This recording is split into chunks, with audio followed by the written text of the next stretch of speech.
Hey YouTube, welcome to a monthly pickup video for April 2012. And I have a manageable amount of games to share with you guys, especially when you compare them to some of my most recent pickup videos.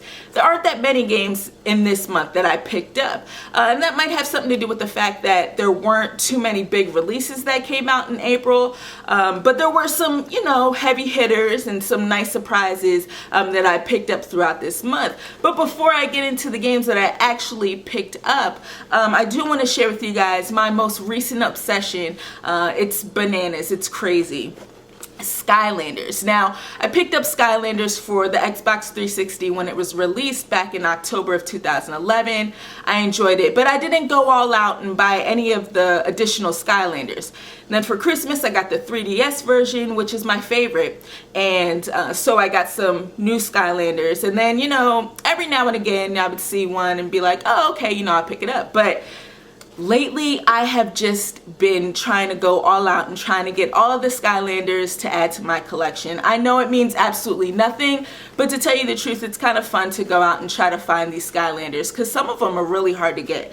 So the first one that kind of started this whole kick, this whole Skylander hunting kick for me, was Double Trouble. I was in Best Buy and I saw Double Trouble and I was like, wow, I've never seen this Skylander before. So I did a little research and realized that there have been these whole waves of new Skylanders, and some of them look really cool. I also got Boomer. He's a green, creepy looking troll. He's part of the tech element. Wrecking Ball, he's pretty cute. It's a cute little Skylander. Flame Slinger, she is part of the fire element. She's this green looking elf. She's pretty dope. I also picked up my first adventure pack for the game, Dark Light Crypt. I know there's a few other adventure packs, but this is the first one that I picked up, so I'm really excited to try out this extra level and this new Skylander. Now that I got all of the Skylanders out of the way, I'm going to move on to the games that I actually picked up throughout this month. And as far as retro games go, I only picked up one, and it's a Game Boy. It's Bonk's Revenge. And it's a lot of fun. I have Bonk's Adventure on the Game Boy, and that one's fun too. I prefer this one. The platforming just works well, and it's cutesy. It's a fun game, So I'm glad that I have these Bonk games on the Game Boy because I missed out on the Bonk games on the TurboGrafx, and from what I'm hearing, it's pretty much the same thing. In the beginning of the month, Gamestop was having a buy two, get one free deal on their portable games. So their PSP and DS games. And I was able to find three that I wanted to add into my collection. So the first one is for the DS. It is The Wizard of Oz Beyond the Yellow Brick Road. And I'm kind of late to the party because I just recently, and when I say recently, I mean like 3 years ago. 3 years ago, I watched The Wizard of Oz for the very first time. I know, I said I'm late to the party, and I enjoyed it. This game is supposed to be a RPG, or it is an RPG that's based off of The Wizard of Oz and the universe and the characters and all of that. So it sounded really interesting, and I've heard some really good things about it, so I'll check that out soon. I also picked up a used copy of Zuma's Revenge for the Nintendo DS. I was pretty surprised to find this used because I think it just came out in the beginning or the end of March. So it's not that old, and there was already a used copy.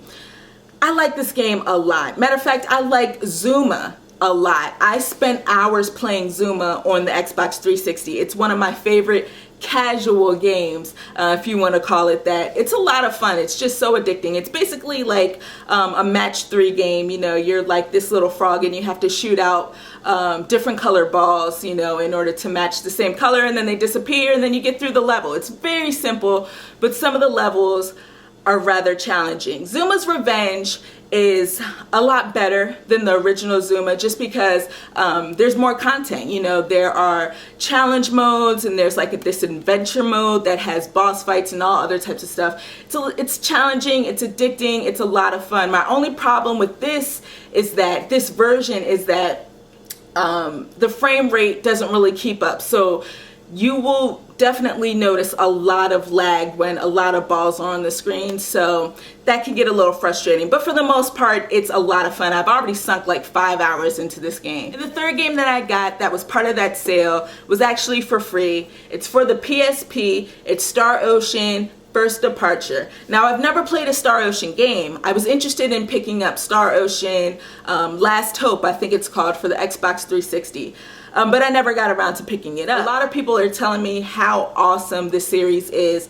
They say it's very similar to the Tales of games, which I absolutely love. So I'm sure I won't be disappointed with this. I know there's another Star Ocean game on the PSP that I need to pick up, and hopefully I can find that one for cheap as well. Also for the PSP, I picked up the premium edition of Ys 1 and 2 Chronicles. Now, I played Oath of Felghana. I got that premium edition for the PSP and I loved it. I was ashamed with myself that I slept on the series. You know, I knew absolutely nothing about the Ys series until I started doing videos and watching videos on YouTube. So that game was great. And after playing that game, I just knew I wanted to play more Ys games. So I found a copy, which was really hard to do because these things are sold out everywhere, at least the premium editions are. And this comes with a soundtrack CD, which is going to be amazing because I loved the music in Oath of Felghana. So if the music is similar to that, then I know I'll enjoy it. And to round out the portable games that I picked up this month, for the 3DS, I have here Spirit Camera, Cursed Memoir, which is a fun game despite what some reviews say about it. I'm actually enjoying this game. I've only played like an hour of it, and that's really sad because I heard it's a really short game. It's about 3 hours long. So I'll definitely get through this and do a review of it because I want people to know it's not that bad. This isn't a sequel. It's more or less like a spiritual successor to the Fatal Frame games. It's a lot of fun. You know, it uses the AR functionalities of the 3DS. So you're moving your 3DS around and you're trying to defeat these crazy looking ghosts by taking pictures of them. It's a fun, I don't want to say cute, but the concept is cute. It's a cute little game with an interesting story. So like I said, once I complete this, I plan on doing a review for it. So my birthday was early in the month. It was on April 7th. And the day before my birthday, on April 6th, a new game came out that I've really been interested in playing. I've wanted to play it for a while, and I was finally able to get it in the stores for the Nintendo Wii. It's Xenoblade Chronicles, and I'm sure a lot of you guys got this game as well if you already didn't have it. I like Xenoblade Chronicles. It's a great looking game. It looks really good. Not up close. It's not the prettiest looking game up close, but in scope, you know, from far away, the game looks good. It's beautiful. It's a beautiful looking game with great environments and stuff like that. The combat is really good. I like the combat in this game. It reminds me of White Knight Chronicles, although it seems a little bit better because I didn't like the combat that much in White Knight Chronicles. I really couldn't get down with the combat in that game. But Xenoblade Chronicles, really fun. I mean, you target your enemy and then it goes into like this battle formation or whatever, but you can roam around the screen and defeat your enemies, and it automatically attacks for you. But to do your special moves, you have to choose all of that, and it adds a form of like strategy because you have to be in a certain position to have the most effective strategy, or the most effective special move, you know, to get the most hits off of your enemy. So it's fun. I'm enjoying it. There's a lot of stuff in this game. I mean, this game is massive. I'm talking hundreds of hours or a little over 100 hours. And I'm the type of gamer that enjoys doing side missions in games, and this game has a ton of them.